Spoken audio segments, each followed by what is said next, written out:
to start your Wednesday. Take a tour all about gangsters and robbery, kidnapping and murder. So welcome aboard to that. The $10 that you pay to go on this tour is the only money Marion County has to use for the upkeep of the house. They are not allowed to use taxpayer dollars. The road and the parking lot that they want to put in, we didn't drop anyone, the road and the parking lot, the estimate came in at $700,000. There was a small 3-car garage on the property back in the day. It's long gone. Marion County has the pictures. They're going to rebuild it and turn that into restrooms and a small storage shed. And I know I don't have to tell you what is it going to cost to put bathrooms outside and run the plumbing. So there's still a long way to go here. And again, it's your $10 that paying the bills. So on behalf of Marion County, thank you. Let me answer the first question. About an hour and 20 minutes from the time we just left till we get you back here, figure about an hour and 20 minutes. That time can fluctuate a little bit depending on if you have questions. If you have any, please feel free to ask. I want to tell you though, I love to talk about gangsters, and I'll talk about them as long as you want to listen, and I've got nothing else to do today. So however many questions you've got, bring them on. I like questions. What we're going to do, I think I told you, we're going to pull up down right in front of the Ma Barker house. When we do that, I would ask, and we'll be in a nice shady spot, I'm going to ask you to just stay on the tram. I'm going to jump off. I'm going to walk you through the shootout. That way you can look at the house the same way the agents were looking at it on that morning. Let me start right at the beginning here. A lot of people have no idea what happened here. This house was built in 1930 by a man named Carson Bradford. He built the house for his family to come down here on summers and weekends. This house was never used as a permanent year-round residence, strictly summers and weekends.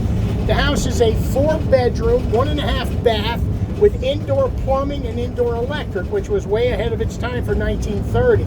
It was one of the first houses in this country built with sheetrock. The house is not handicap accessible, and as of right now will not be made handicap accessible, because you would have to tear out some of that house, which built in 1930. You want to try to preserve it because it is historic. Marion County and the ADA have come to an agreement. Marion County is going to put up a virtual tour for those who can't get in to see the house. So in late 1934, Mr. Bradford, for reasons we're not sure, was working at the Biscayne Kennel Dog Club in Miami.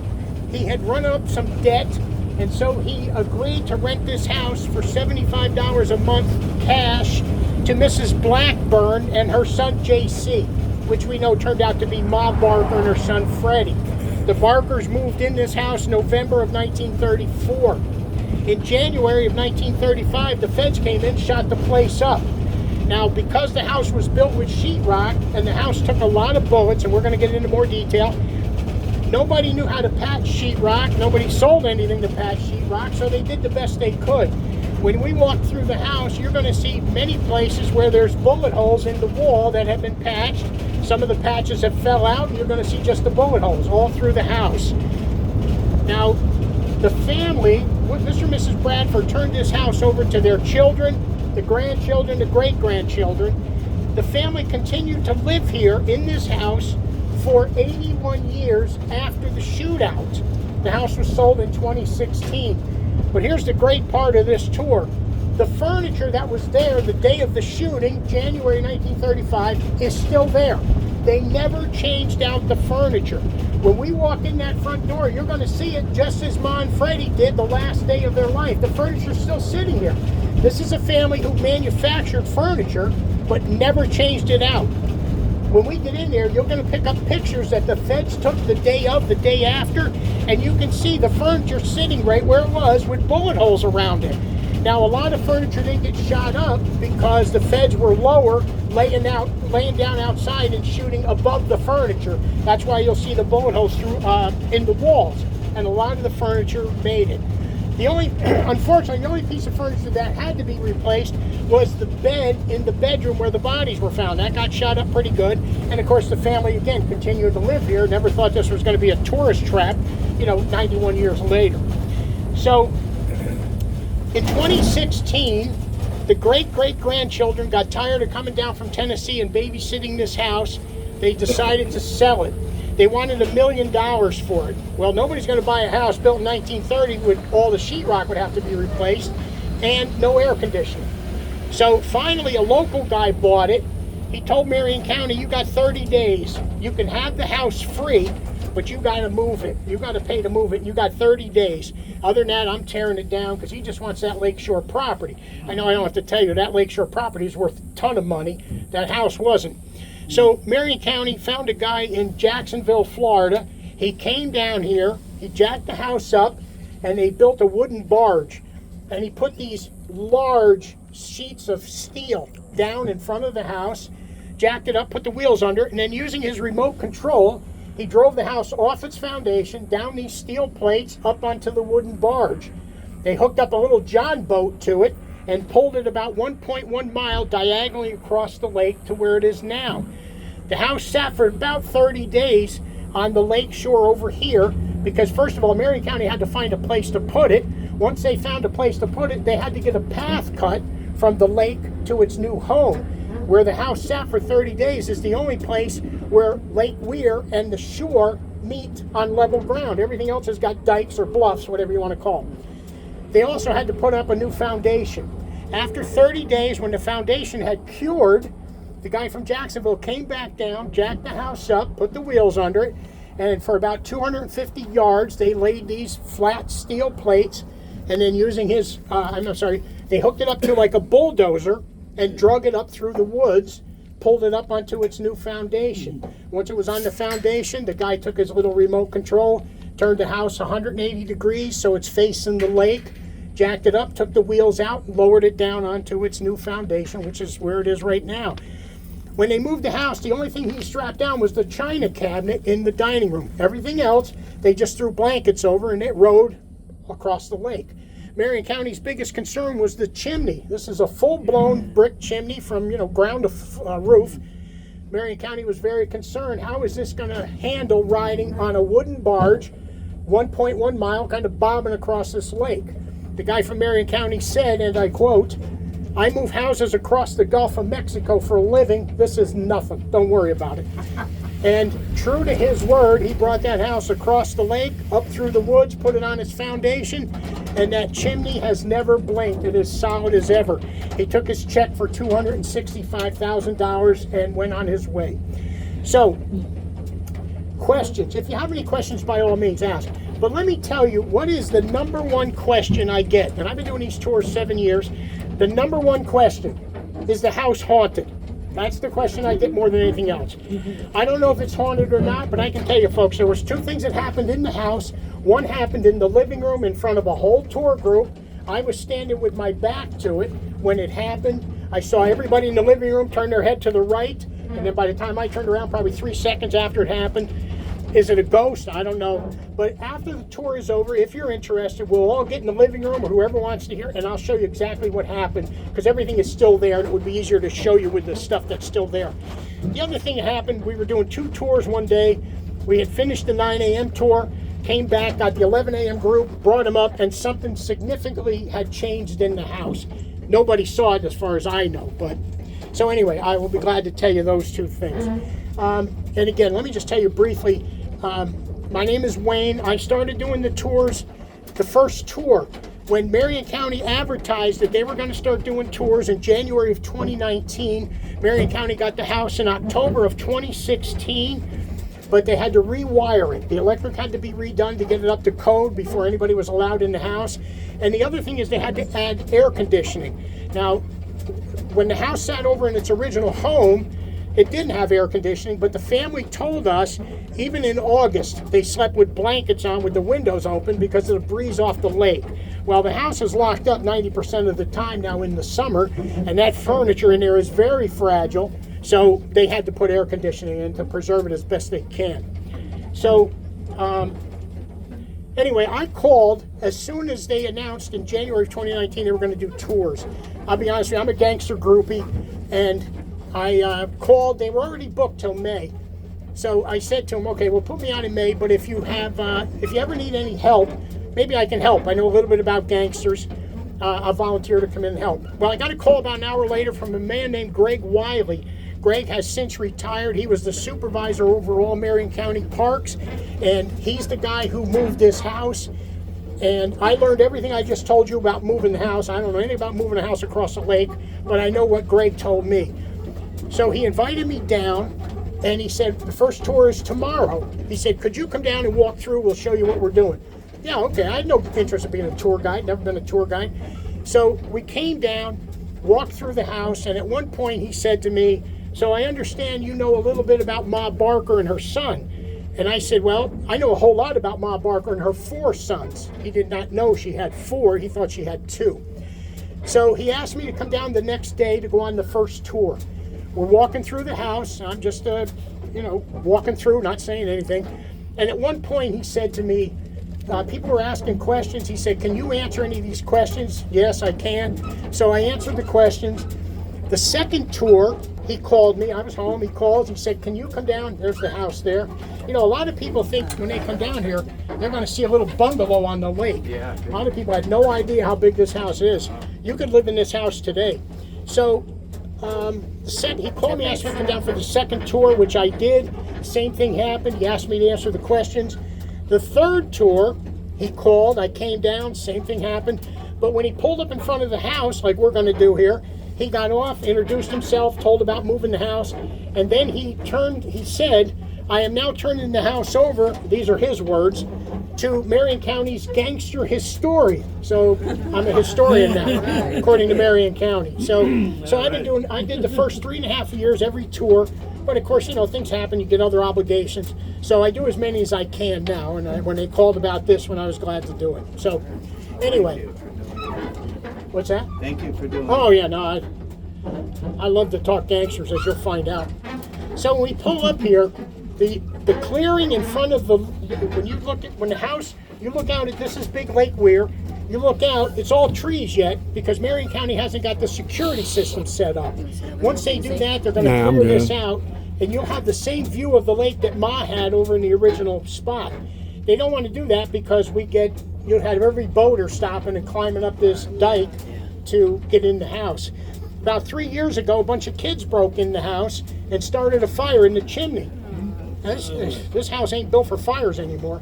And anyway, they put it on Facebook, and the park ranger, when you leave here today and you go out, you go past the little guard shack and you pull up to the stop sign, that house on the right is the park ranger.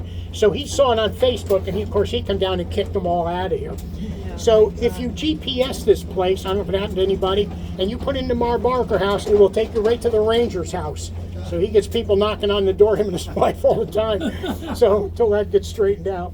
So you can see why you can't bring your own car down here. If you got 4-wheel drive, you're okay.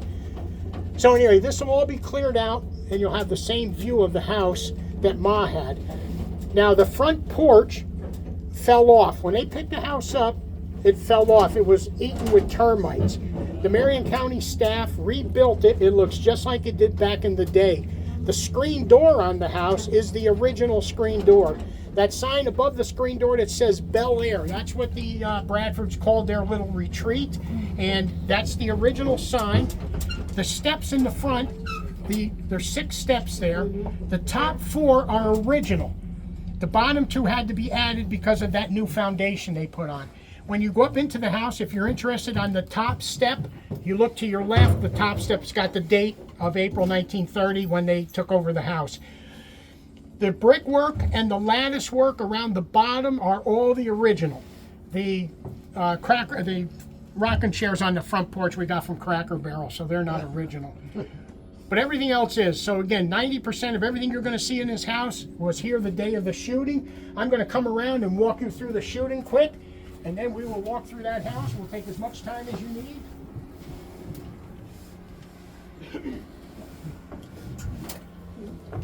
All right. So I have my little pointer. I will only use it once or twice because I don't want to turn my back to you when I point out a couple things. All right. So again, folks, my name is Wayne, and that's James. I'll introduce him when he comes back out. So again, my name is Wayne. I'm a volunteer with Marion County Parks, and we're going to walk you through this house today, James and I. We're going to walk you through this house. I'm going to tell you what happened on the morning of Wednesday, January 16th, 1935. Everything I'm going to tell you is documented. Unless it's my opinion, I'll let you know that also. I like to use a time frame of 1928 to May 1st, 1936, just so you kind of know where you are as we walk about the house. You're going to find the tour to be a little bit informal, but I think you'll find this tour to be very informative. You're also going to find that this is a tour of history based on the facts. This is not based on Hollywood, so you might hear a couple things that surprise you. Please feel free to take all the pictures you want, ask all the questions you want. I will remind you about 90% of everything that's in this house is original, was here the day of the shooting. Most of it's sitting in the same place. So just please keep that in mind as you walk through the house. Everything is original, everything is very old and fragile, and everything in here has been in a shootout with the feds. So just be a little bit careful as you walk through the house. The other thing I want to mention to you, and this is my own personal observation over 7 years of doing these tours, this is a special tour, folks. I really believe that. You know, a lot of tours you go on nowadays, you go into a historic home like this, and everything is roped off. You're very limited where you can go in the house. Not here. You're going to find this tour to be very up close and personal. We're going to walk through that front door. You're going to see it just as Ma and Freddie seen it on the last day of their life. You're going to see the table they ate dinner at. You'll see the furniture they sat on. We're going to go up the stairs. We get to the top of the stairs at the back of the house. There are 2 spare bedrooms. These were guest bedrooms. These are bedrooms that a couple of the more violent gangsters in the gangster era stayed here. They wanted to come down, they hunt and fish on the weekend, and they slept in this house with the Barkers. They slept in the beds that are in that back rooms. They used those dressers, mirrors, closets. It's all there, folks. Go in and check it out. Then we're going to come over to that far bedroom over there. I don't think I even need this. That far bedroom right there in the front of the house, that's Ma Barker's bedroom. The bed Ma Barker slept in is right there. Except for a change of sheets, it's all original. Her bed, her dresser, mirrors, closets, it's all right there in that room. Walk in and check it out. Then we're going to come into that front bedroom right there behind me. That's where the bodies were found. That's Freddie Barker's bedroom. You can walk in there. You'll stand in the same spot where Ma Barker lay dead. You can stand where Freddie Barker lay dead. If Ma's spirit moves any of you, you can lay right down where Ma laid and have somebody take your picture. Now, if that seems morbid to you, well, you'll just be joining the ranks, I don't know, 25, 30 people who have done it on this tour. So you're more than welcome to do that. We've all heard that old saying about a moment frozen in time. Folks, I'm going to tell you, this whole house is frozen in time. We're going to walk through that front door. I'm going to escort you right into 1935. So I just mentioned all this. Hopefully it'll make it a little more interesting for you. All right. Just about everybody who comes on this tour has heard a little bit about what happened here. A lot of people have read or heard that this was the site of the longest shootout in the history of the FBI. A lot of people have read or heard this was a 5-hour gunfight and 2,000 rounds were fired. So I'm going to start there. I'm going to correct a couple things about that, and then I'll explain to you how and why this gunfight took place here. How the gangster era in America came to an end right here. Not in New York or Chicago like you would think, no. But right here in Ocklawaha, Florida, in Marion County, all right? So, the longest shootout in the history of the FBI. I don't care what you read about this, that's the first thing they love to tell you. The longest shootout in the history of the FBI. Let me start there. It wasn't the FBI. It was the DOI, the Division of Investigation. This shooting was January 16th, 1935.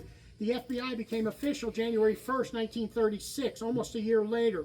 Every agent that was here that morning wrote a memo. In that memo, they identified themselves and identified that they worked for the Division of Investigation. Nowhere in any paperwork does it say FBI because it didn't exist yet. And I can verify the paperwork, folks, because I've read it I don't know how many times over my 50 years of studying gangsters. It was the Division of Investigation. 5-hour shootout. Now, let me back up. You had 14 agents here. They were still under the supervision of J. Edgar Hoover. Does that make it close enough to be the FBI? Yes, but it wasn't. It was Division of Investigation. 5-hour shootout. That's the other thing they love to tell you. That, again, not quite right. It was actually a 2-hour shootout and a 3-hour standoff. This gunfight started just a few minutes before 7 a.m., and according to Agent Thomas McDade, no shots come out of the house after 9 a.m. Agent Connolly's memo said the gunfight was over at 9:15. So give or take a few minutes, you had a 2-hour gunfight and a 3-hour standoff. The agents didn't go in the house and find the bodies till about noon. That's your other 3 hours, all right? So 2-hour gunfight, 3-hour standoff. 2,000 rounds were fired. Well, again, there's another number they like to promote, but again, not quite true. An agent by the name of Stapleton, who got here after the gunfight was over, went in the house and did the inventory. His official report to J. Edgar Hoover, he said he counted 641 bullets shot into the house. I'm sure he missed a few. But that's the official count we have, 641 bullets. Out of that 641, 147 are in that bedroom right there. Out of that 147, 3 of those bullets are right here in Ma's chest next to her heart. Freddie's got 3 bullet wounds in his head, 10 bullet wounds in his left shoulder. How did that happen? Honestly, we don't know exactly how it happened, and at this point probably never will. But when we get upstairs in that bedroom, I'll be glad to give you my best accurate guess. The only other number we have, Agent Connolly said in one of his memos that he estimated the Barker shot out of the house 250 rounds at the agents. No agents were killed or even wounded, which is kind of amazing in itself, considering they were hiding behind trees. But that's the counts we have, folks. So we have 641 going in, 250 coming out, a total of 891 bullets, give or take a few. But that's the number we have to go with. Any other number thrown out by anybody else is pure speculation by somebody who wasn't here. We have to go what the agents told us in their memos. That's all we got. The 2,000 round number. Now that's the number that is attached to this house and probably always will be. When Carson Good, the great-great-grandson of Carson Bradford, was trying to sell the house, they interviewed him and they said, how many rounds were fired? He said about 2,000. Where he got the number, I don't know. I think he just threw it out off the top of his head. But when he threw it out, it got in the press and it grew legs, and it has pretty much attached itself to this house. I don't think it really matters at this point because you know, and every tour knows the facts now as well as we know them, 891 bullets. Even Marion County, when they're doing promotions about this house, will use that 2,000 round number because I think 2,000 rounds probably sells more tour tickets than 891. All right. Last thing, Ma and Freddie died in the house. Yes? Question.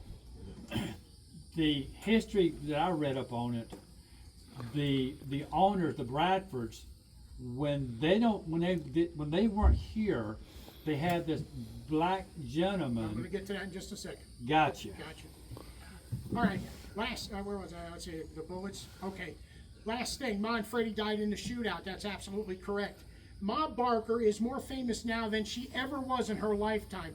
When Marion County picked this house up and moved it across the lake, it put the house and Ma Barker in the headlines. I've told every tour, this house is more famous than Ma Barker ever was. However, everybody who comes on this tour now has heard of Ma Barker. What everybody who comes on this tour hasn't heard of is the Barker Carpus Gang, K-A-R-P-I-S, the Barker Carpus Gang. So I'm going to take just a couple minutes and I'm going to give you a brief rundown on the Barker Carpus Gang. And after I do that, I'm going to take like 3 minutes and compare this gang that most people have never heard of. I'm sure some of you have never heard of. And let me compare them to all those big name gangsters that you have heard of. This is going to make sense in just a couple minutes. Bear with me. On Tuesday, October 29th, 1929, Wall Street crashed and it plunges the country into the Great Depression. With that depression came the rise of the American gangster. The American gangster was defined as gangs, hence the word gangster, gangs of men and women. Now, we all know women never get all the credit they deserve. Well, they're going to get it today. There was some bad women out there. We've got some pictures in there of some women I'm sure you've never heard of. I'll be glad to give you a 10-second biography on some of them. These women were equally as bad as the men they ran with. So these gangs of men and women went from town to town, state to state, especially in the Midwest, robbing banks, gas stations, drugstores, jewelry stores, food stores, you name it. If there was money there, they robbed it. If you interfered in that robbery, they would just shoot and kill you. It's that simple. These are not nice people. Out of this gangster, or what became known as the public enemy era, that's the phrase coined by J. Edgar Hoover, there came 6 big names of notoriety. By far and away, the most famous gangsters of them all was Bonnie and Clyde, followed by John Dillinger, Pretty Boy Floyd, Babyface Nelson, Machine Gun Kelly, and last and the least known is the Barker Carpus Gang. This gang formed in 1928 when Freddie Barker, the youngest of 4 sons of George and Katie Ma Barker, met Alvin Carpus. They were both serving time in the Kansas State Prison for robbery. They became good friends and would stay good friends right up until Freddie Barker is shot dead in that bedroom right there. Alvin Karpis, born Alvin Karpowitz, in Canada in 1907. He came to this country. He was 5 years old. His first arrest, he was selling pornography on the street corners of Tulsa, Oklahoma at the age of 11. He would go on to become half of the Barker Karpis gang. He would participate in all robberies and kidnappings. Alvin Karpis is finally apprehended on Friday, May 1st, 1936 in New Orleans by the then established FBI. J. Edgar Hoover gets credit with making the arrest himself. Alvin Karpis is convicted of robbery and kidnapping, and at the age of 29, he is sentenced to federal prison for life. He will go to the prison in Leavenworth, Kansas for about a month, and from there he will be shipped off to Alcatraz, where he will spend the next 26 years and several months. It's the longest sentence served at Alcatraz by anybody. On Saturday, March 23rd, 1963, Alcatraz is officially shut down by Attorney General Robert Kennedy. All the inmates were moved to McNeil Penitentiary in Tacoma, Washington. If you've never heard of McNeil Penitentiary, neither has anybody else, but I will just tell you, it was the Alcatraz in this country long before Alcatraz became the Alcatraz that we are all familiar with. Alvin Karpis is finally paroled in 1969. He is immediately deported out of this country back to Canada. That doesn't work out for him, so he will move to Spain. He will die in Spain 10 years later, 1979, at the age of 72. His death is listed as accidental overdose of sleeping pills. Alvin Karpis wrote 2 books before he died. One is called On the Rock. It's about his 26 years at Alcatraz. The other book is called Public Enemy Number 1, The Alvin Karpis Story. In that book, he says in his own words, "I knew at an early age I was born to be a criminal, and I have no regrets, and I offer no apologies for the life I've lived." Other than those 2 lines, I personally think Karpis's books were rubbish, and I would never spend money on them, again. Alvin Karpis was buried in Malaga, Spain. He was buried in a cemetery that required you to keep a long-term lease on your plot. 20 years after he was buried, with nobody to pay the bill on his plot, on May 26, 1999, Alvin Karpis's remains were disinterred from the grave, taken out into the mountains and dumped in a pit where they put those that can't pay the bill. The whereabouts of Alvin Karpis's remains are still unknown as of today. As I said, him and Freddie met in 1928. Freddie gets paroled in March of 1931. Karpis is paroled in May of 1931. In September of 1932, they are joined by Arthur Barker, Doc, D-O-C or D-O-C-K, depending on the book you read. Doc Barker is Freddie Barker's immediate older brother, Ma Barker's 3rd born. Together, those 3 men will form the Barker Karpis gang. The gang has anywhere between 20 and 25 members over its 4-year lifespan. This included men and women. Most of these people just passed through the gang over its 4-year lifespan. The gang never pulled off a robbery or kidnapping with more than 7 men at one time, at least that I'm aware of. Men like Vern Miller, Volney Davis, Harry Campbell, Harvey Bailey, Elmer Farmer, William Matheson, and let's not forget Edna Murray, Paula Harmon, or Winona Burdette. Just some of the names of the men and women who slept in this house and slept in those back bedrooms. A couple of these men were violent killers and stayed in this house with the Barkers. I just mention these names, folks, because I'm pretty sure you've never heard them before, and we'll never hear them again unless you take this tour with me again sometime. And at this point, these are just names of people who, have passed off into the mist of history. So that's a little bit about the Barker Karpis gang. Let me just take 3 minutes and compare this gang that I'm sure most of you never heard of. Let me compare them to all those big name gangsters that you have heard of. Keep in mind, every gangster I'm going to mention now, they all know each other. They're all alive and well at the same time, and they're all pretty much just raising hell in the Midwest, all right? So let me start the comparison with a man named George Kelly Barnes, better known as Machine Gun Kelly. Machine Gun Kelly has been charged with killing nobody. Machine Gun Kelly never shot anybody. Machine Gun Kelly was a drunk. He could very easily have played the part of Otis on the old Andy Griffith Show. He had the same build, same demeanor, same temperament, and he was drunk every day. His wife used to prop him up with a machine gun, take a picture, send it to the local paper, whatever town they were in at the time, and tell him how this guy could spell his name in a target with a machine gun.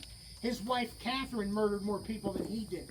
Machine Gun Kelly was apprehended by the Flying Squad. on Tuesday, September 26, 1933, about 4 o'clock in the afternoon in an old rundown boarding house in Memphis, Tennessee. When the flying squad broke the door down, he yelled, "Don't shoot, G-Man, don't shoot." That has now become the most famous line in all of gangster literature. That label G-Man has attached itself to every federal law enforcement officer, man or woman, since. Machine Gun Kelly was convicted for his role in the Charles Urschel kidnapping, and at the age of 35, he is sentenced to federal prison for life. He will die in Leavenworth Federal Prison on Sunday morning, July 18, 1954, of a heart attack, and it's on his 57th birthday. So again, Machine Gun Kelly never shot anybody, and those are the real facts. I don't care what Hollywood tries to tell you. Charles Arthur Floyd, Pretty Boy Floyd, the Robin Hood of the Cookson Hills. Pretty Boy Floyd has been charged with killing 1 police officer and no civilians. Pretty Boy Floyd was gunned down by the flying squad. Monday, October 22nd, 1934, about 4:30 in the afternoon, he was zigzagging his way through Miss Ellen Conkle's cornfield when the flying squad shot him down in East Liverpool, Ohio. Pretty Boy Floyd, his body was sent to Aikens, Oklahoma for the funeral. The funeral was attended by approximately 30,000 people. It is still the largest funeral in the history of Oklahoma. Pretty Boy Floyd is dead at the age of 30, charged with killing 1 police officer, no civilians, and those are the facts. I don't care what Hollywood tries to tell you. John Herbert Dillinger. John Dillinger, everybody's heard of John Dillinger, Hollywood's most famous gangster, more movies about Dillinger than anybody else. John Dillinger has been charged with killing 1 police officer and no civilians. John Dillinger was gunned down by the flying squad on Sunday night, July 22nd, 1934, about 10:15 p.m. outside the Biograph Theater in Chicago. He had just left the theater having seen a movie called Manhattan Melodrama with Clark Gable, Myrna Loy, and William Powell.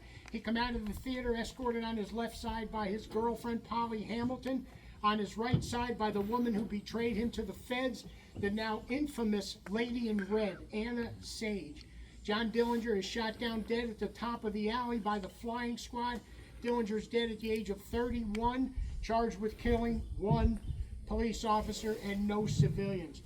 And those are the facts. I don't care what Hollywood says. Let me tell you one other quick thing. Right after Dillinger was shot down, J. Edgar Hoover took all the targets that the FBI uses at their firing range in Quantico, Virginia. He took all those red circular bullseye targets we all know and changed them out with targets that look like John Dillinger. 92 years later, it's still the target the FBI shoots at today. Bonnie and Clyde, the most famous of them all. Bonnie and Clyde have been charged with killing 4 police and 9 civilians.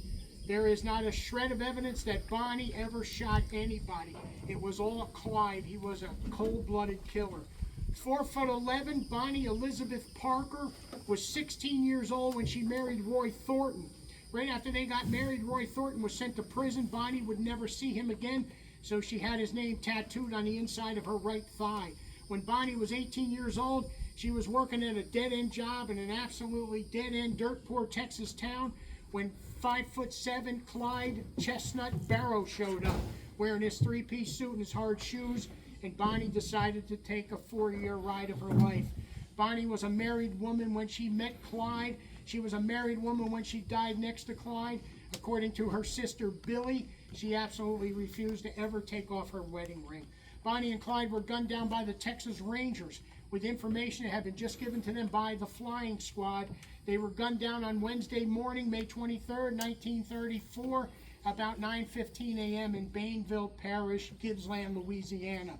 Bonnie is dead at the age of 23 with 26 bullets in her, not counting bullet wounds.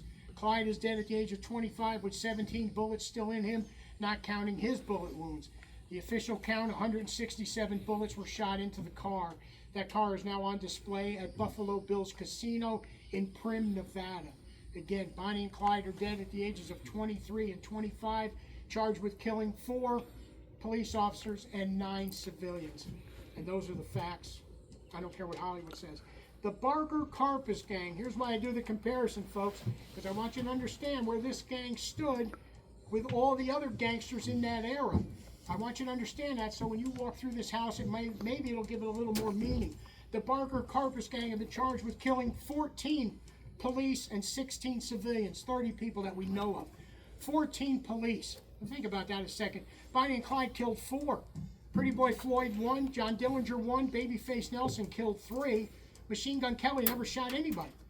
These guys killed 14 police and 16 civilians. In today's money, they stole $3.5 million.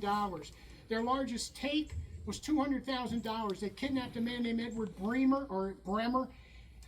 He was a very wealthy banker up in St. Paul, Minnesota. They kidnapped him on January 17, 1934, returned him February 9, 1934, and got $200,000 for their trouble.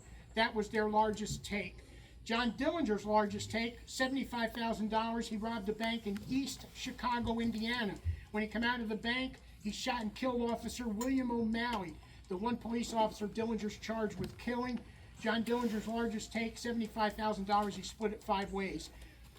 Our boys here, $200,000. I mention this because I wanted to tell you Bonnie and Clyde's largest take was $1,500 at a gas station.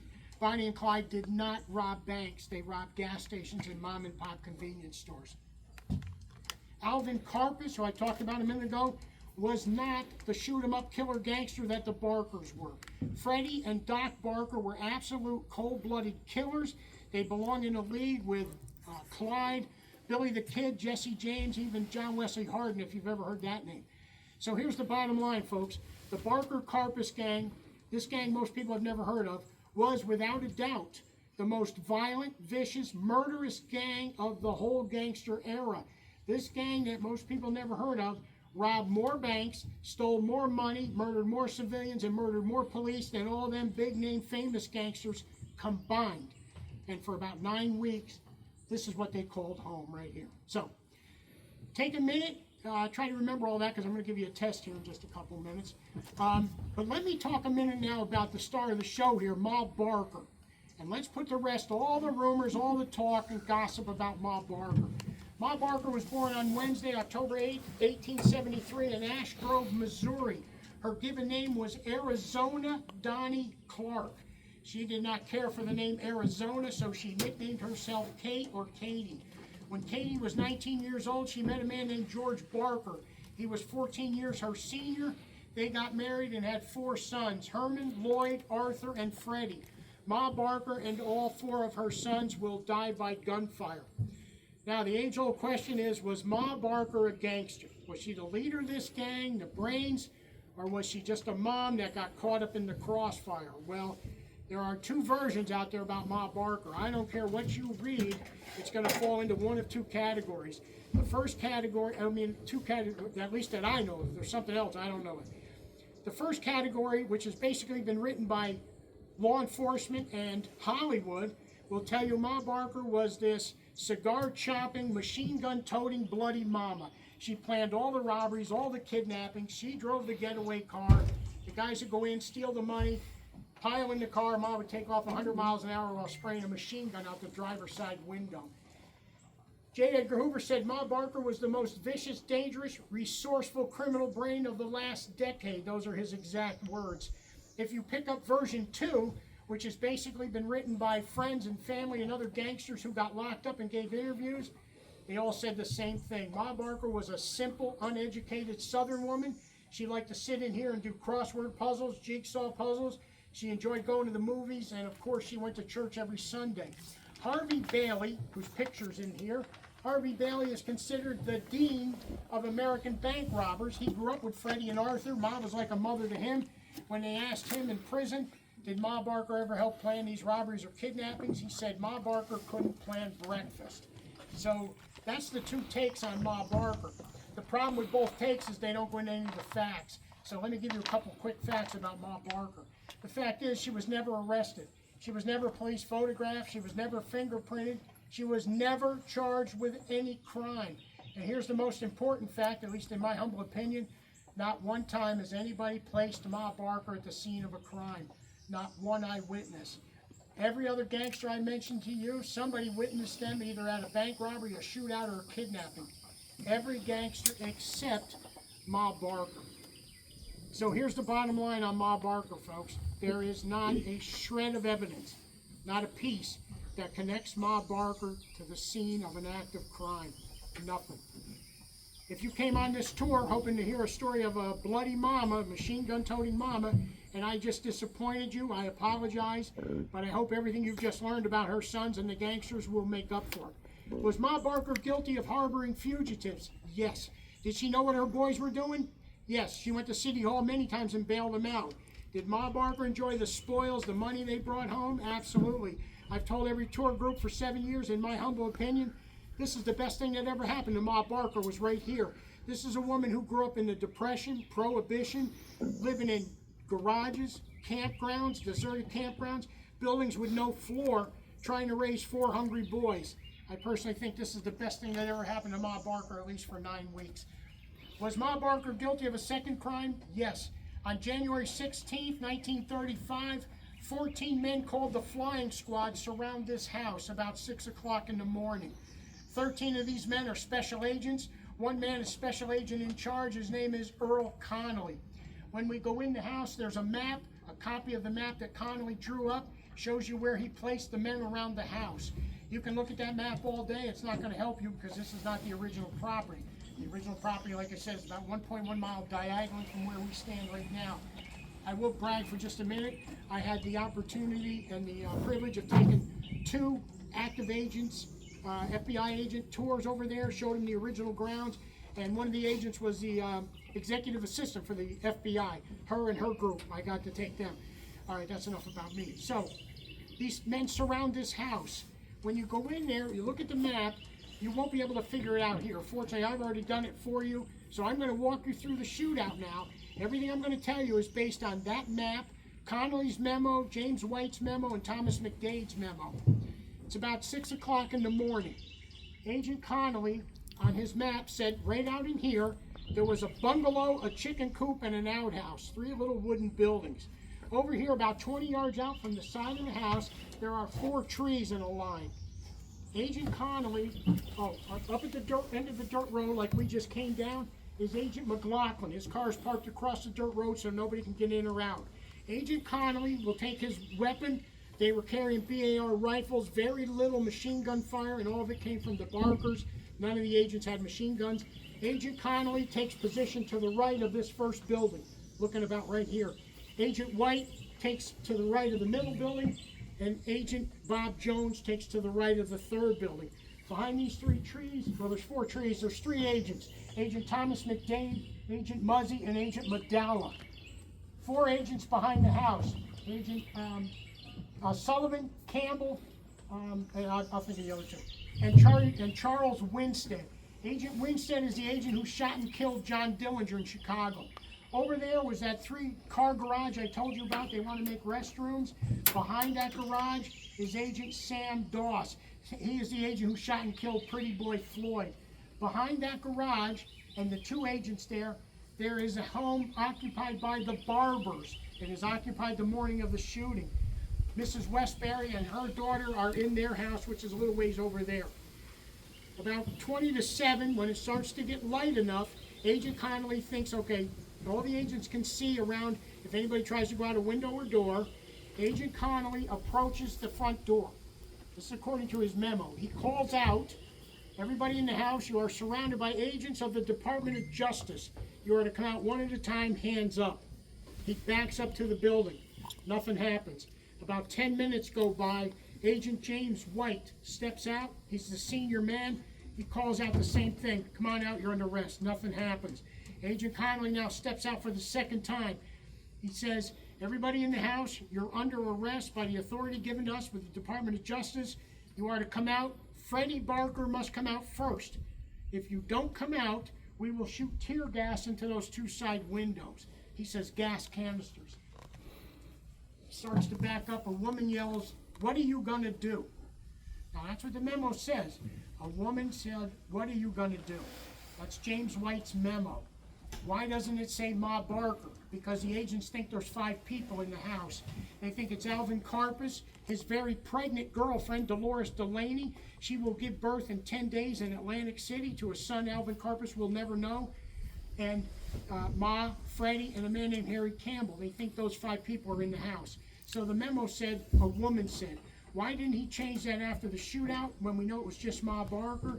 Myself, having retired from 25 years in the Department of Justice, they trained us, you write a memo as you're hearing it. When you get a chance, you write the memo. If you need to, append that memo, you can do that later. You can say, I put a woman said, but now I know it was Kate Barker. So anyway, the original memo said a woman said, what are you gonna do? Connolly starts to back up. He hears the woman yelled at. It tells us that, first of all, the Barkers heard the agents out here, and the Barkers chose not to come out. He starts to back up. He hears the woman yelled at. She signals for Agent Muzzy behind the tree to shoot tear gas into the windows. He shoots and misses the windows. He hits the house. The tear gas opens up out here. As soon as the tear gas made its appearance, machine gun fire, what the memo said, starts coming out of the upstairs southwest windows, those two right there. Connolly dives back to get behind this wooden shed. Now that's the only machine gun fire that happens through the whole shootout. About 4 seconds, 5 seconds after this gunfight starts, gunfire, according to the memo, comes out of the downstairs southwest windows, those two right there. The agent said the gunfire was happening simultaneously, which means Ma Barker was shooting a gun. There's only two people in the house. Ma Barker is shooting at federal agents. Agent McDade, behind the third tree, fires back into the window. That gunfire stops immediately. I personally think, and again, we don't know for sure, I personally think that's where Ma Barker was shot. We don't know that, and I'll get into that in just a few minutes, why we don't know it. But that gunfire stops. How Ma Barker was found up there with 3 bullets in her chest, a woman 61 years old in the shape she was in, could she have made it up there with 3 bullets in her chest? I said, I don't think so. Now I will tell you, a woman in this row stood up and said to me, she's a mother, and if her son needed help, she'll find a way to get up there. I said, I stand corrected, and I will tell every tour group that you said that. So, did Ma Barker have enough in her to get up the stairs to help her son? Did Freddie drag her up? There was blood on the steps going up, but of course there was no DNA and all that blood tests back in that day, so we don't know whose blood it was. But anyway, so Ma Barker is dead up there. Now the gunfight is going to go on for about an hour and 20 minutes. It's a very intense gunfight, according to all the experts. Somebody starts running around the house, shooting out of every window, shooting out of every floor, every window, trying to make it look like there's more than 2 people in the house. Mrs. Westbury over here, her and her daughter, they hear the gunfight. After it's over, she filed a claim to J. Edgar Hoover because her house got shot up with some bullets. J. Edgar Hoover, and you can see this online at FBI.gov. It says J. Edgar Hoover wrote back and said, my agent shot into the house, the Barker shot out, so you need to take it up with them, but they're both dead. So good luck with that. The government ended up giving her a couple $100. Anyway, so the gunfight's going to go on now about an hour and 20 minutes. And it's a very intense gunfight. About an hour into it, hour 15 minutes into it, Connolly writes in a later memo, he said, I know now there's only 2 people in this house and I've got to end this gunfight now. It's been going on about an hour and 20 minutes. He said, when they got here a day before, they interviewed the neighbors, and there was only a couple guys here. Other agents were staying up in Ocklawaha at a hotel. 2 of the agents went around, knocked on doors. Everybody here said they're very nice people. The only bad habit, they go out on that lake at midnight. They like to shoot a machine gun at midnight. But other than that, they're nice people. They seem fine. They also tell them there's 5 people living in the house, but a couple of them like to go to Miami fishing on the weekend.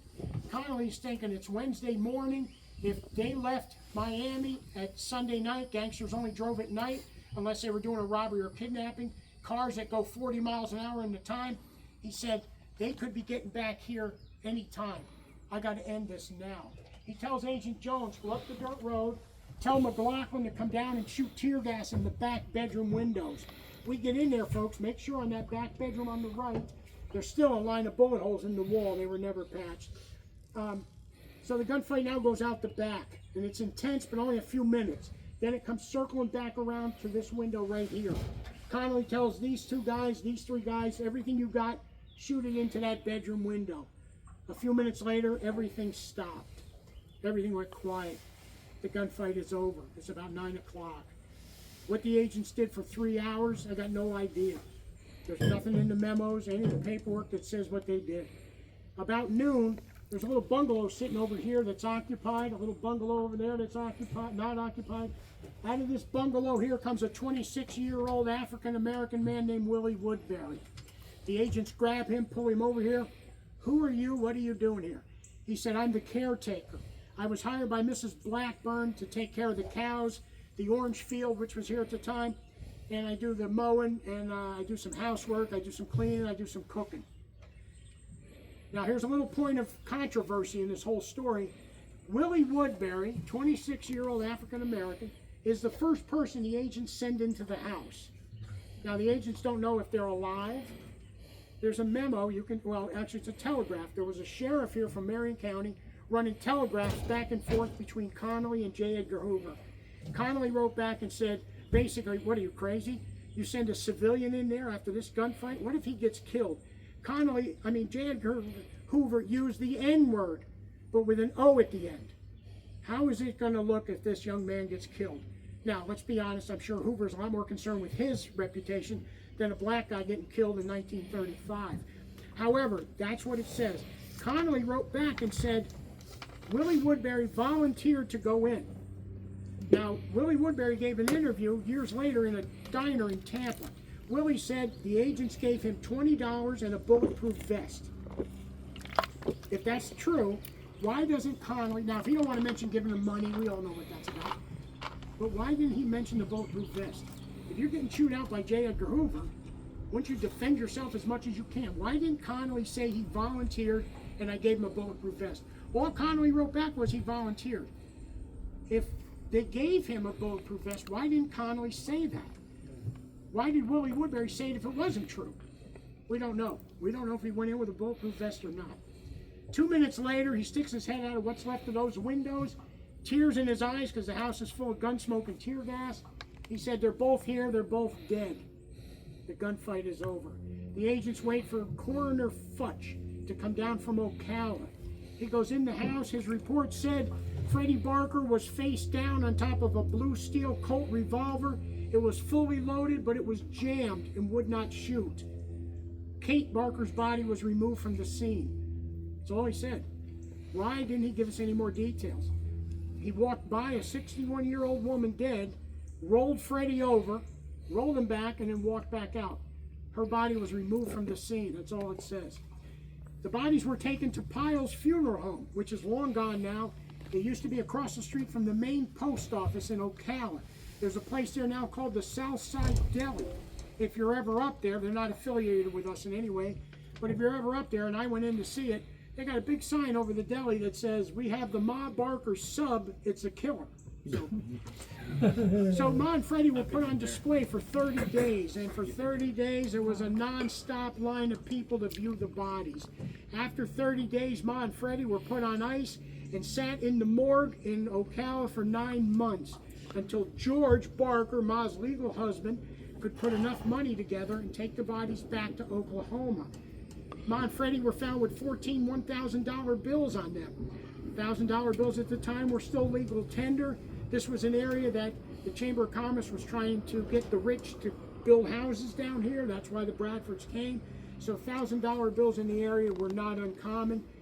After legal mumbo jumbo, George Barker was given $1,700 out of that money, and he used that money to take the bodies back to Welch, Oklahoma, where they're buried in a small cemetery, Williams Timber Hill Cemetery, a small plot for George, Ma, her oldest son, Herman, her youngest son, Freddie. I'm almost done, I promise. No, you're fine. 1934, 4 months before the shooting, the gang is hiding out in Tulsa, Oklahoma. They're hiding out because they know they got to do something. The flying squad is coming to get them. They decide to split up.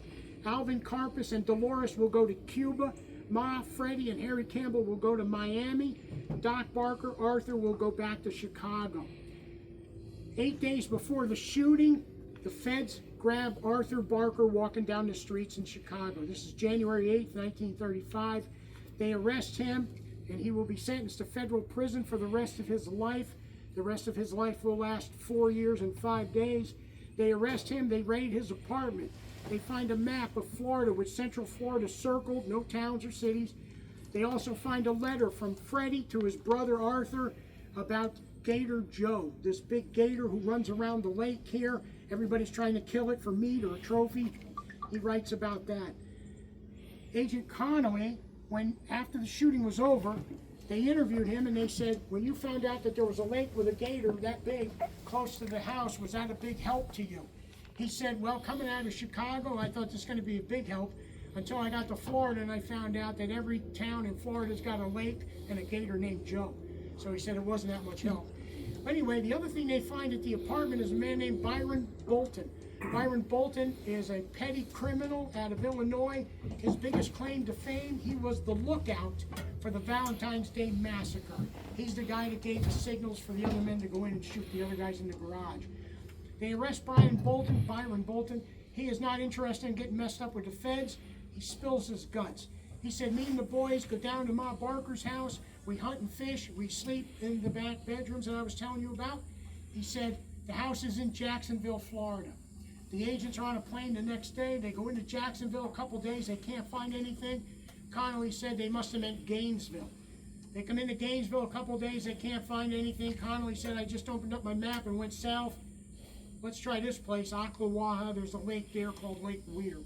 They get into town. They ask around. They go to the postmaster. He said the only people new in town are the Blackburns.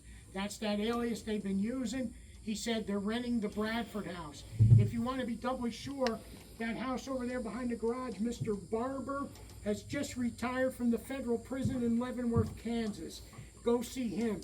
They went in, they show him a picture of Ma Barker. He identifies her because she would come into the prison to visit her son, Lloyd, her second born, who's doing 25 years for mail robbery. The agents know they have him now. They surround this house the next morning, and you know the rest of the shootout. Let me just tell you what happened to Ma and the boys, how it all ends up. The first to die is Herman, Ma's firstborn. He's in trouble right from day one, in and out of jail his whole life. His luck is going to run out on Monday, August 29th, 1927. Him and two other guys robbed the Newton Ice Company. After the robbery, they take off. They're pulled over down the road for speeding. An officer Marshall on the driver's side of the car approaches. When he does, he leans in. Herman shoots him twice in the head. One of the bullets went through his four front teeth, according to the Joplin Journal newspaper. It kills him, obviously. Officer Frank Bush on the passenger side opens fire into the car. He wounds all three men severely. Herman still has enough left to take off in the car, but he crashes up the road in a 24-hour diner parking lot. As people approach the crash scene, takes his gun, he said to them, tell my mother I'm sorry. And he commits suicide, shoots himself in the head. So Ma's firstborn is dead at the age of 33. The next to die will be Ma and Freddie in that bedroom right there. Ma is 61 at the time of her death. Freddie is 33. The next to die is Arthur. Doc, I told you he's captured in Chicago. He is sent to Alcatraz for life. 4 years and 5 days later, Friday the 13th, January 1939, him and four men attempt the first night escape at Alcatraz. The guards realize they're missing at the 3 a.m. count. The guards head to the water, halt or will shoot. Three of the men surrender. Arthur and a guy named Stamphill decide to make a break for it. They charge into the water. The guards open fire. They shoot Stamphill in the back of his legs. They shoot Arthur in the back of his head. Arthur Barker is dead at the age of 39. The next to die will be George, Ma's legal husband. He left Ma in 1927. He said, I can't deal with it anymore. Ma never let me discipline the boys. I've got one son dead, 3 in prison. I'm out of here. He wouldn't be seen again until 1935 when he came east to Ocklawaha to get the bodies, take them back to Oklahoma. George Barker will die at the age of 81, 1941. He spent the rest of his life pumping gas at an old filling station. He dies of natural causes. And the last to die, and folks, I got to tell you, there is no better way to wrap up this gangster tour than this. You can't make this up. The last to die is Lloyd. Lloyd is Ma's second born. He's in trouble right from day one, hanging out with his older brother Herman. But then Lloyd decides to go straight. He enlists in the Army. He serves through World War I, gets out with an honorable discharge, and then tries his luck at robbing the payroll of the U.S. Mail. He is captured and sentenced to 25 years in Leavenworth, which is where Mr. Barber knows him from. I always say, what are the odds that this guy retire and end up living here next to this house? Anyway, Lloyd is in federal prison. 1939, the Bureau of Prisons comes to Lloyd and said, you're free to go.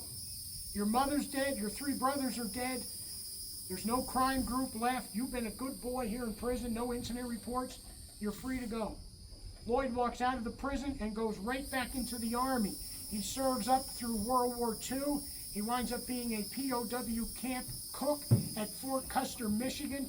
After the war, he gets out with his 2nd honorable discharge and moves to Westminster, Colorado. He lands a job at the Donargo Bar and Grill. It's a great big outdoor fish market, flea market type thing. He lands a job there as cook and the assistant manager. Him and his longtime girlfriend, Jenny, decide to get married. Jenny has 2 children by her first marriage. They get married, everything is going great. They have 2 children. They have a son, Michael, born in 1948. Michelle's born in 1947. Lloyd gets up to go to work on Friday the 13th. Can you believe that? 1949.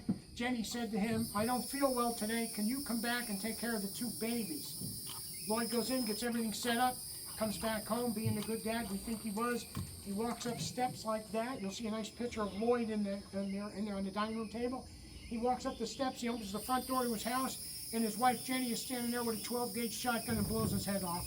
She said, I thought it was an intruder coming to get my children.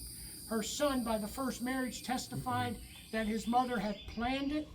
The state of Colorado agreed, and Jenny Barker, at the age of 37, is sentenced to the Pueblo, Colorado Insane Asylum, where she will die 37 years later. Now it's time to go in the house, folks.